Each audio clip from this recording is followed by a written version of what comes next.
Bowler bowling करता है ना और बैट्समैन अगर छक्का मार दे तो बॉलर कैसा खिंचाता है उस पर, तेरी तो। स्टेडियम में कभी अगर नहीं देखे होगे जाकर देखना, खूब गाली गलौज चलता है, खूब। बॉलर बैट्समैन को देता है, अच्छा बैट्समैन के पीछे विकेट कीपिंग वो बैट्समैन को देता है। उस वक्त बैट्समैन पलट के नहीं देता है, जो समझदार जो मैच्योर बैट्समैन होगा वो पलट के नहीं देगा। मालूम क्यों? क्या करने की कोशिश की जाती है? उसका मनोबल तोड़ने की कोशिश की जा रही है। इस बार तेरे को आउट कर दूंगा पक्का, इस बार तू नहीं खेल पाएगा, छक्का मारा ना, इस बार देख तेरा घुटना तोड़ूंगा मैं। ऐसा कर करके उसको डराने की कोशिश करता है। मोहम्मद अली के बारे में जानते हो? मोहम्मद अली जब रिंग में उतरते थे ना, वो सबसे पहले दुश्मन को मनोबल तोड़ने की स्ट्रैटेजी होती थी। पूछते थे हाइट कितनी है तेरी, आज तेरे को जमीन पर लिटा के पटक पटक के मारने वाला हूं। ये स्ट्रैटेजी होती है बेसिकली। दुश्मन का मनोबल तोड़ो पहले। मनोबल तोड़ने में कामयाब हो गया, उसको भी पता है कि तो फिर तो खेल तो इसका खत्म कर ही देंगे। 40 सिख 10 लाख सैनिकों को खदेड़ दिया सर, किसके भरोसे? शारीरिक दम के भरोसे, मनोबल के भरोसे। खेल सब मनोबल का है। हर इंसान ये जानता है, हर ताकतवर इंसान जानता है खेल मनोबल का है। अच्छा, दुश्मन की जब मैं बात कर रहा हूं तो ये दुश्मन हमारा बाहर नहीं है। हम अगर अपने केस में बात कर रहे हैं तो हमारा दुश्मन इधर ही। मेघनाथ की कहानी सुनाऊं? मेघनाथ पूरे रामायण में मुझे लगता है सबसे शक्तिशाली कैरेक्टर था, सबसे शक्तिशाली। वो हारा मालूम मनोबल टूटने की वजह से। अगर उस आदमी का आदमी तो नहीं था, अगर राक्षस था, उस राक्षस का अगर मनोबल नहीं टूटा होता ना, मजाल है कि कोई लंका पर चढ़ाई कर लेता, मजाल है कि कोई लंका जीत लेता। उस मेघनाथ कह रहे थे, रावण का बेटा था वो। इंद्र ने एक बार रावण को बंदी बना लिया था, बंदी बना करके स्वर्ग में रख लिया था रावण को। ये मेघनाथ गया पीछे से, इंद्रजीत को दे बटाकते बटक पटक पटक के मारा। ना सिर्फ मारा, बाबूजी को छुड़ाया अपने और इंद्र को ले आया बंदी बनाकर लंका। तो ब्रह्मा जी को पता चला भैया इंद्र को बंदी बना लिया, उधर लेके चला गया हो। तो ब्रह्मा जी गए लंका, मेघनाथ से मिले कि भाई क्या करते हो, स्वर्ग का सारा खेल बिगड़ जाएगा, उथल पुथल, मैनेजर को तुम ले आए इधर, छोड़ो उसको। तो बोले ऐसे नहीं छोड़ेंगे, वरदान देना पड़ेगा। बोले वरदान क्या? हम तुमको एक नया नाम देते हैं, इंद्रजीत आज से तुम्हारा नाम है। नाम हमसे काम नहीं चलेगा, ठीक है वरदान दो। तो वरदान का? अच्छा ब्रह्मा जी से कोई राक्षस क्या वरदान मांगे? अमर बनाओ हमको। बोले अमर तो नहीं बनाएंगे, लेकिन एक चीज देते हैं, अमरता के बराबर होगा वो। तुम जब जब अपने कुल देवी का यज्ञ करोगे तुम्हारे को एक ऐसा रथ मिलेगा, और जब तुम उस रथ में सवार होगे तो दुनिया का कोई भी दुश्मन तुमको कभी हरा नहीं पाएगा, दुनिया का कोई भी आदमी तुमको कभी मार नहीं पाएगा, जब जब उस रथ में तुम सवार होगे। यह ब्रह्मा का वरदान मेघनाथ को। मेघनाथ बोला ये तो बढ़िया है।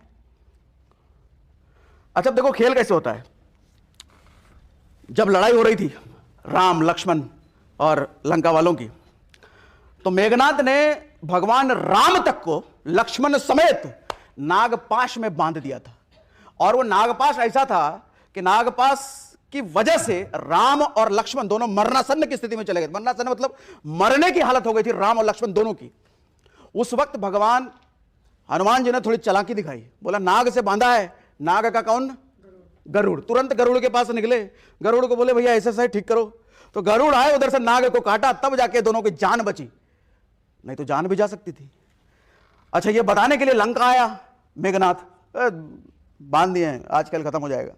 पीछे से सैनिक आते हैं, खेल खत्म नहीं हुआ प्रभु, छुड़वा दिए। तो बोले छुड़वा दिए, फिर गया वापस।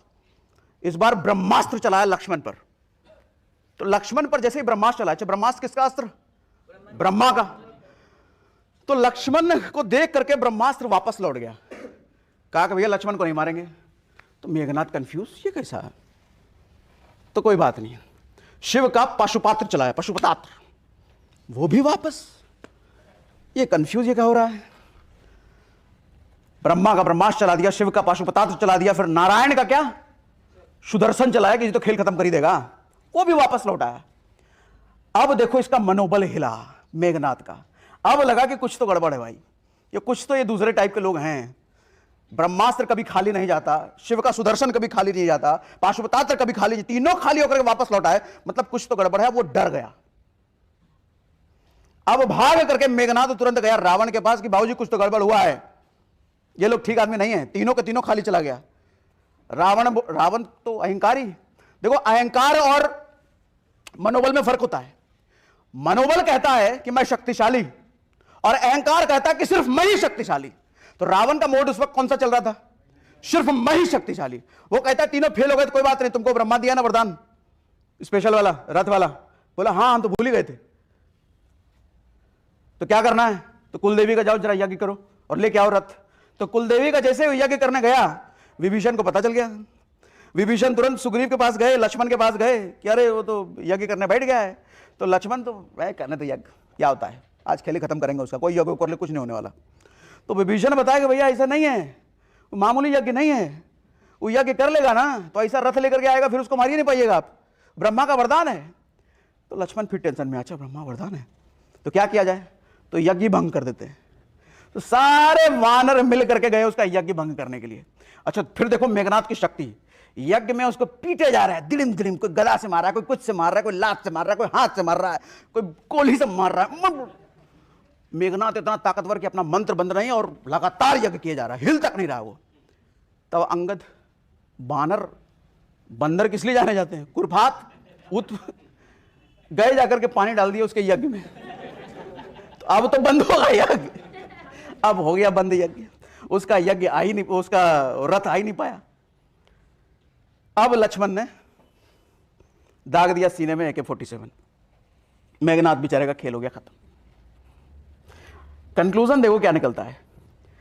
सर मेघनाथ अगर डरा नहीं होता, अगर उसका मनोबल टूटा नहीं होता, हराया नहीं जा सकता था उसको।